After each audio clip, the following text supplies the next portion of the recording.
J.D. Vance humiliates restaurant owner who tried to kick him out. J.D. Vance, a well-known political figure and author, steps into a modest restaurant tucked away on a quiet street in a small town. The sun is setting, casting a warm golden glow through the windows as he surveys the room. The restaurant, which looks like something straight out of a cozy diner, has a homely charm.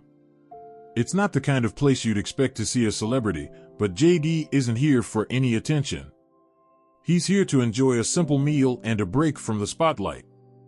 As he walks up to the counter, the owner, a middle-aged man with graying hair and a slightly disheveled appearance, looks up. His gaze lingers on J.D. for a moment, but there's no recognition in his eyes. The owner doesn't seem to care much for the kind of clientele his restaurant draws. His eyes narrow as J.D. approaches, a faint scowl tugging at the corner of his lips. "Table for one," the owner asks, his voice somewhat curt. "Yeah, just a quick bite," J.D. responds with a polite smile, unbothered by the tension in the air. The owner hesitates for a moment, still eyeing J.D. as if something feels off. He makes a quick, dismissive motion toward a booth near the back of the restaurant. J.D. nods and heads over, settling into the seat. As he does, he notices that the restaurant seems to be a quiet refuge for locals, mostly elderly patrons reading newspapers and chatting quietly amongst themselves. The menu arrives quickly, but J.D. doesn't get much time to consider what he wants. A few minutes later, the owner comes back to the booth. His steps are brisk, almost too brisk, and his expression now carries an unspoken irritation. "Look, I'm sorry, but I have to ask you to leave," the owner says abruptly, his tone hardening. J.D. is taken aback, not sure if he heard the man correctly. "Excuse me?" "You heard me," the owner snaps. "I don't want people like you in here. You don't belong in my restaurant." The words strike J.D. like a slap in the face. He glances around, noticing the confused stares of the other patrons who are now aware of the tension brewing at his table. A slight flush creeps up J.D.'s neck, his calm demeanor threatened by the unfairness of the situation. He's no stranger to being judged, but this kind of dismissal feels personal. "People like me?" J.D. repeats, his voice barely above a whisper, though his eyes are already hardening. "What's that supposed to mean?" The owner scoffs, dismissing him with a wave of his hand. "I don't need to explain myself. You're just not welcome here. There are plenty of other places for you to go." J.D.'s mind races. He can feel the weight of the situation bearing down on him, but he's not about to let this slide. He opens his mouth to respond, but the owner isn't finished.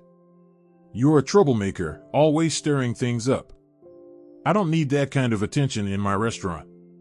If you don't leave now, I'll call the cops." J.D. takes a deep breath, his jaw clenching as the absurdity of the situation hits him full force. There's a part of him, a quiet part, that wants to walk away and avoid the drama. But another part, perhaps a more stubborn part, refuses to back down. He's been in enough battles to know when to fight. "You don't even know who I am, do you?" J.D. asks quietly, but there's an edge to his voice now. The owner gives him a blank stare, eyes narrowed in defiance.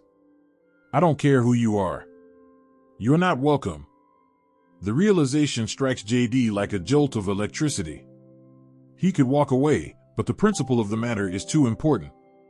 This isn't about the food or the place, it's about the disrespect. A small smile tugs at the corners of his lips as he leans forward, meeting the owner's gaze. "I think you'll want to know who I am before making any more mistakes." The room grows eerily silent as everyone turns their attention to the exchange. J.D. doesn't raise his voice, but the calmness in his tone is far more cutting than any shout could be. The owner stands there, looking momentarily taken aback as the realization begins to settle in. But J.D. isn't finished yet. He's about to make the owner regret his assumptions in a way he never saw coming. The silence in the room is palpable, and J.D.'s words hang in the air like a challenge. The restaurant owner shifts his weight from one foot to the other, clearly taken off guard by J.D.'s composure and the confidence behind his words. The tension rises as the other patrons begin to murmur, their curiosity piqued by the exchange. JD leans back in his booth, his arms folded across his chest, waiting for the owner to process what just happened. His eyes never leave the man's face, and in those few moments, he's made a decision. This is no longer just about a meal. This is about standing up for respect, dignity, and the absurdity of prejudice in all forms. The owner clears his throat, trying to regain his composure, but it's clear he's already lost control of the situation. Look, he begins, his voice wavering, I don't know what you think you're pulling here, but I'm not playing games. I said, leave. JD's lips curl into a tight, controlled smile. I'm not going anywhere. Not until you show me some respect. A heavy silence settles over the room. The patrons continue to watch in stunned silence, unsure of what will happen next. Some of them glance nervously at the owner, waiting to see how he'll react to the growing tension. The owner's face reddens as he stands stiffly, trying to assert his authority. You think you can come in here and make demands? He steps closer to the table, towering over JD, his voice growing louder with each word. I own this place. You don't tell me what to do. JD doesn't flinch, his posture relaxed, but his gaze unwavering. He's seen this type of confrontation before, people who are too proud to admit they're wrong, people who would rather escalate a situation than apologize. It's a game, and JD is more than ready to play it. I'm not making demands, JD responds coolly. I'm telling you that you've made a mistake, and you owe me an apology. If you don't want to do that, then at least have the decency to show some humility. The owner grits his teeth, his fists clenching at his sides as the realization begins to sink in. He's not dealing with just any person here. JD's calm demeanor and firm words are an implicit reminder that he's someone with influence, someone who can make this moment infamous. His fingers twitch, and the thought of calling the cops crosses his mind, but he knows it would only make him look worse. The tension is unbearable as JD sits still, unbothered. He can feel the eyes of the patrons on him, the silent weight of their judgment hanging in the air. The longer the owner stands there, trying to force his will, the more JD's presence fills the room. The owner swallows hard, his pride warring with his better judgment. I'm not apologizing for anything, he spits out. You're just some politician who thinks you can walk all over people. Well, not here, not in my restaurant. JD's smile fades, replaced by a steely resolve. You're right about one thing. I'm not just some politician. But I'll tell you something you don't know. I'm JD Vance, and I don't let people like you get away with treating others like garbage. The room gasps. A few patrons exchange shocked glances, the weight of JD's words sinking in. The owner's face drains of color as he finally recognizes the man in front of him. He stammers, his earlier bravado crumbling. Why you're JD Vance? JD nods slowly, savoring the moment. Yes, I am. And I'm not leaving until you either apologize or face the consequences of your actions. The owner's posture falters as the realization of who he's dealing with sinks in. His mouth opens and closes as he searches for words, but the damage is done. JD's identity and the public nature of the confrontation have made his actions irreversible. His initial dismissal of JD now feels ridiculous, even to him. But pride dies hard. The owner grits his teeth, still unwilling to back down. I don't care who you are. You can't come in here and demand special treatment just because you think you're important. JD's eyes flash with anger, but his voice remains calm, cutting through the owner's obstinance. This isn't about special treatment. It's about basic human decency. You don't get to pick and choose who belongs in your restaurant based on whatever preconceived notion you have. And you certainly don't get to humiliate someone like this and think it will go unnoticed. The silence deepens as JD's words continue to hang in the air. The owner looks around at the people in his restaurant, suddenly aware of the magnitude of what he's done. The patrons have gone from quiet observers to active participants in this drama, their faces reflecting the discomfort of watching the scene unfold. There is no escaping the reality of the situation now. JD rises from his booth, his presence commanding the room. I think it's time for you to reconsider your attitude and your business practices. If you ever decide to apologize, genuinely, maybe we can talk. Until then, I'll be sure to let everyone know about your little stunt today." The owner's face twitches, torn between regret and stubbornness, but he knows the damage is done. JD's words have struck a nerve, and there's no taking them back.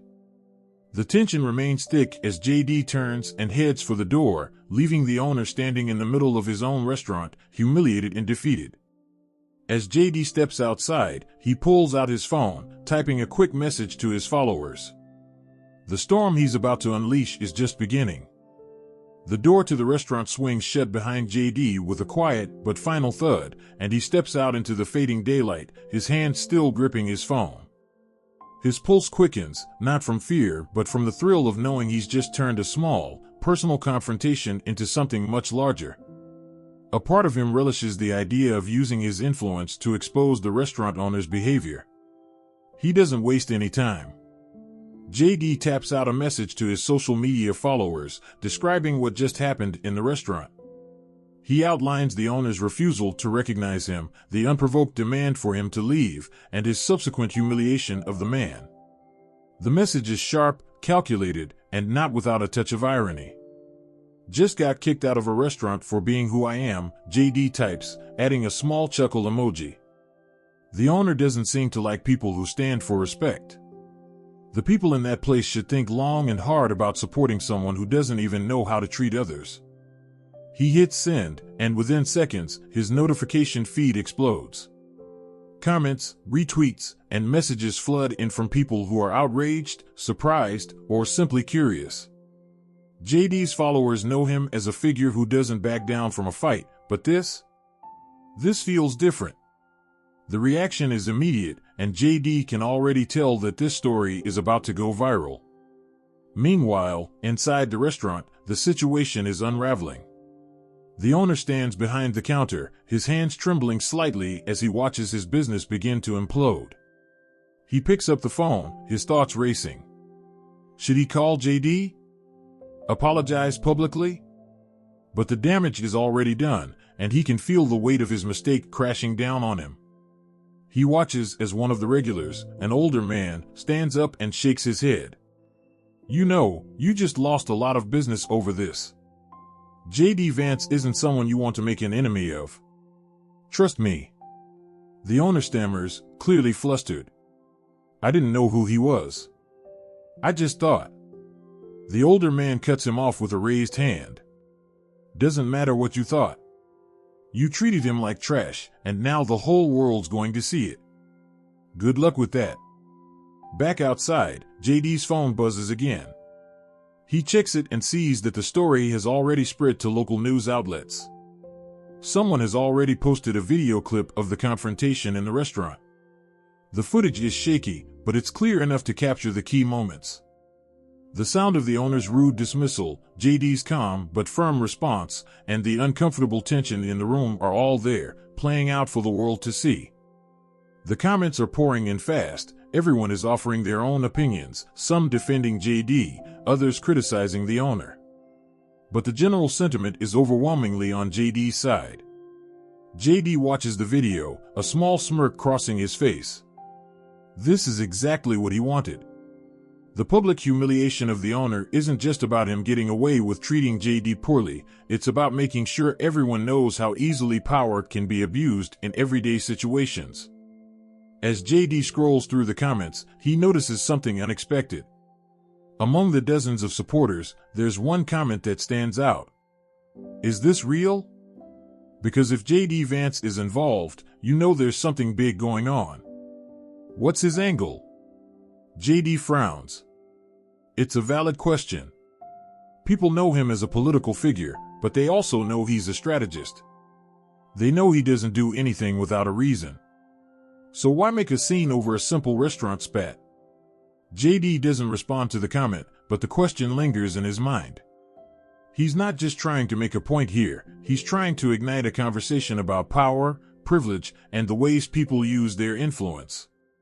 But JD doesn't have time to dwell on it. He's received another notification, this time from a local journalist asking for a comment. JD doesn't hesitate for long. He types a response. Every person deserves to be treated with respect, regardless of who they are or where they come from. What happened in that restaurant today was about more than just me. It's about how people in power think they can dictate who belongs and who doesn't. I'm standing up for those who don't have a voice, and I'm not backing down." He hit send. Within moments, the message is picked up and spread across the media. JD's words are now on local news stations, his message becoming louder with every repost, retweet, and broadcast. The restaurant owner's identity has become public knowledge as well, and while the man hasn't officially apologized, his name is now being associated with an incident that has everyone talking. His small restaurant is being inundated with calls, both from people wanting to voice their support for JD and others who are expressing their disapproval of the owner's actions. Back inside the restaurant, the owner is pacing. He knows this is a PR disaster. But what's worse, he can't undo the damage he's caused. He's starting to realize that he's not just lost a customer, he's lost something much bigger, the respect of the very people he's been trying to serve. And as the phone keeps ringing, he wonders how much longer his business will survive after this debacle. Meanwhile, JD is sitting in his car, staring at the phone screen, already planning his next steps. The situation is escalating, but he's in control now. He's made his point, and he knows it's just the beginning. As JD Vance watches the notifications pour in, his sense of satisfaction grows.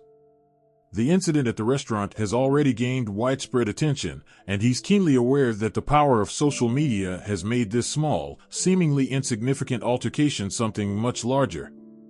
The video has gone viral, and the comments are flooding in faster than he can keep up. He refreshes his feed once again, and his eyes widen slightly at the sheer volume of messages, reposts, and news outlets sharing his story. The words JD Vance and restaurant owner are trending. The story has spread far beyond his local community, now it's a national conversation. What began as a personal dispute in a quiet town diner has transformed into a debate on social media, with people from all walks of life chiming in. Many people are sympathetic toward JD, understanding the deeper message behind the incident, standing up against prejudice, entitlement, and the casual dismissal of people based on assumptions. But, of course, not everyone is on his side. The restaurant's owner, whose name has now been plastered across news outlets, is facing growing backlash. The comments on JD's posts range from the supportive to the downright scathing. Some users demand the owner's immediate resignation or for him to publicly apologize, while others criticize JD for taking it too far, as one user puts it. But it doesn't matter to JD, he's already accomplished what he set out to do. The restaurant owner's reputation is now in freefall, and JD has made it clear that actions like these should never go unnoticed. As JD scrolls through the news coverage, one headline catches his attention: local restaurant owner defies apology after kicking out JD Vance. This headline is followed by an angry editorial piece from a local columnist, accusing JD of using his platform to bully a small business owner. JD knows that not everyone will see his side, but he's never been one to shy away from controversy. This is about more than just this single event. It's about sending a message to anyone who might think they can treat others unfairly without consequences. Still, JD can't help but feel a small surge of guilt.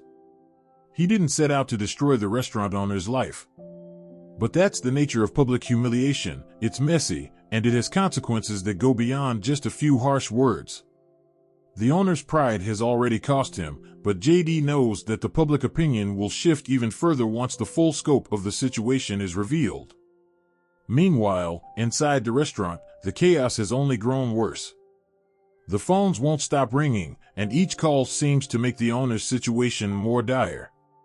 He sits in the back office, staring at the screen of his own phone, watching as his business receives bad reviews. Some patrons are calling to threaten boycotts, others are angry about the way JD was treated, especially given the way it's being spun on social media. It's a full-blown PR nightmare. The owner, his face pale with frustration, picks up the phone one more time and dials a number. He needs advice, and fast. He knows that what he's done, what he started, can't be undone easily. As the phone rings, he wonders if he'll ever be able to regain control of his reputation. "Hello?" A voice on the other end answers. It's his business partner, a longtime friend. "Can you believe this? I didn't know who he was." "How could I have known?" the owner says, his voice rising in a mix of panic and disbelief. "This is destroying everything. We can't keep up with the calls, the messages, it's all over the news." "I told you to be careful," the business partner says, trying to sound calm, though it's clear he's equally concerned. "You should have known who you were dealing with.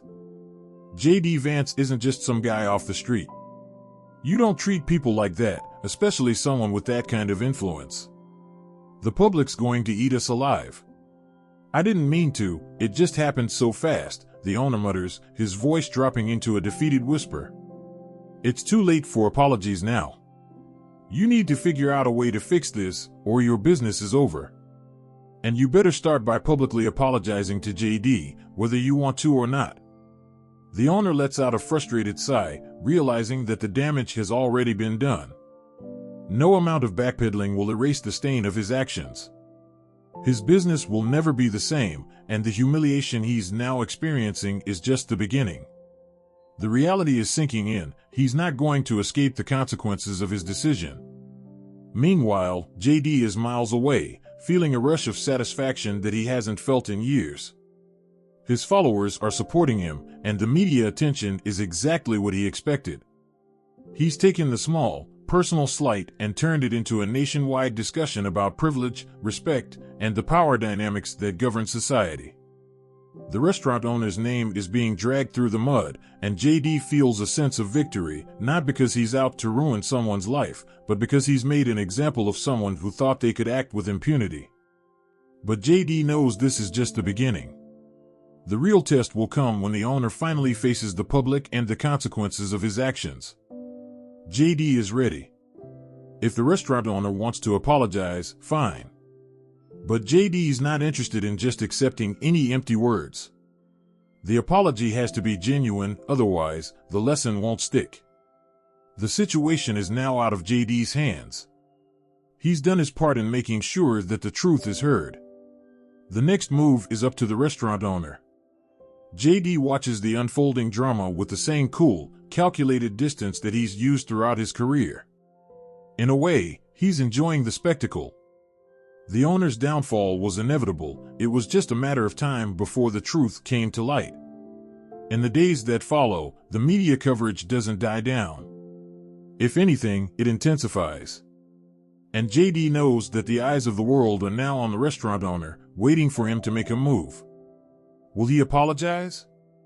Will he stand his ground? Only time will tell, but J.D. has already won the battle.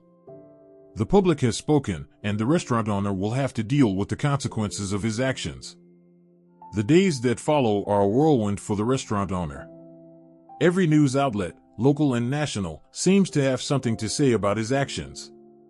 The public's reaction is swift, and the consequences are more severe than he ever anticipated. His once quiet establishment is now the subject of online vitriol, with angry reviews flooding social media and restaurant review sites. The backlash isn't just from J.D.'s supporters, it's from a wide range of people, some who had been regular customers, others who had never set foot in the place but now feel compelled to weigh in. The owner, whose name is now synonymous with arrogance and prejudice, is left to pick up the pieces of his shattered business. He's standing in the kitchen late one night, alone, his apron still on as the last of the staff finishes cleaning up for the day. The phone, which has been buzzing relentlessly all day, remains silent for the moment. It's a brief respite, but the tension in the air is thick, suffocating even. He's been avoiding the inevitable, a conversation with J.D. He can't run from it any longer.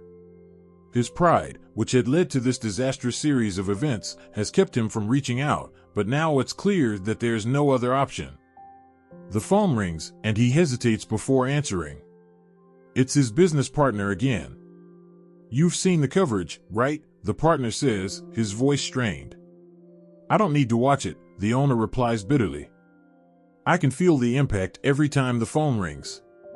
Everyone's against me, and it's all because of that damn video." I didn't even know who he was. I told you, this is J.D. Vance we're talking about. It's not just about the restaurant anymore. It's about principles, power, respect. People want to see you take responsibility. You need to apologize to him, publicly. Not just a press release either. Go on record. Do it on camera. Make it real. The owner clenches his jaw, fighting the urge to throw the phone against the wall. His business is falling apart. His employees are quitting, the phone lines are ringing off the hook with complaints, and the media is relentless. He's never felt more alone. Fine, he mutters. I'll do it. I'll call him. But he knows that simply apologizing might not be enough. JD's influence has become a force that he can't ignore. People expect more from him now, and just saying sorry won't be enough to undo the damage he's caused. The owner knows he has to prove he's learned something. He has to show humility, something he's never been good at doing. The next day, the restaurant owner finally gathers the courage to reach out to JD. He doesn't know exactly what to say, but he knows he has to make the effort. He dials JD's number, his heart racing as the phone rings. When JD answers, the voice on the other end is calm and steady, in stark contrast to the nervous energy the owner feels. Hello? JD's voice comes through the phone with its usual confidence. I just wanted to apologize for what happened, the owner stammers, the words tasting foreign on his tongue. I made a huge mistake, and I see now that what I did was wrong. I'm not asking for forgiveness, but I want you to know I regret my actions. I should have never treated you the way I did, and I realize now that I was wrong. JD listens quietly, letting the owner's words sink in. The apology, however hesitant, is a step in the right direction. It's clear that the restaurant owner has been humbled, but JD remains silent for a moment, considering the sincerity behind the words. I appreciate your apology, JD says finally, his tone even, but it's not enough to just say sorry. You need to show that you've learned something from this. People need to see that you've truly understood the gravity of your actions, and not just because you're afraid of losing customers. The owner's stomach tightens at JD's words. He knows JD's right. The apology might be a start, but it won't undo the damage. Not yet. I'm willing to make things right, the owner says, his voice more resolute. I'm going to issue a public statement. Not just a written apology, but a video. I'll explain what happened, why I was wrong, and what I'm doing to change. I'll show people that I'm taking responsibility, not just for the restaurant, but for my own actions. JD is silent for a moment, as if weighing the owner's words. He's seen many people apologize in public before, but not many of them do it with genuine accountability. He needs to be sure that this is more than just a hollow attempt to save face. Actions speak louder than words, JD finally replies. If you truly mean it, then show people that you've learned. Don't just apologize, demonstrate that you're committed to doing better. If you do that, maybe we can talk about moving forward. The owner nods, even though JD can't see him. I'll make it right. You have my word. The next day, a video surfaces online.